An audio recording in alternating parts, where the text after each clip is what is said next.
থেকে একটা অঘটন ঘটে বসে থাকবো। আমার বসে কি করে গেছে বল, তা বলছে না। কালকে তুই আর ভাবি আমি তোকে না দিতে পারবো না। মেয়েটাকে এইভাবে বলছো কেন বলতো? একটু শান্তিকে খেতে দাও। হ্যালো, ও এক মিনিট দাঁড়া। আরে ভাতটা খেয়ে যা। একটা কথা শুনে মেয়েটা তোমার খেলে মেয়েটা বিকিছে। এই খাওয়া করে আসলাম, তুমি কি করে তোমার আব্বু?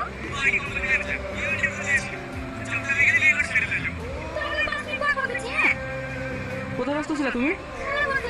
কথাটা তুমি ভয় ভয় বলছো কেন? সত্যি কথা বলছো তো? আমি কি তোমাকে কোনো মিথ্যা কথা বলেছি নাকি? তুমি আমার সামনে বলছো? আরে না না, এমনি তোমার সঙ্গে মজা করলাম।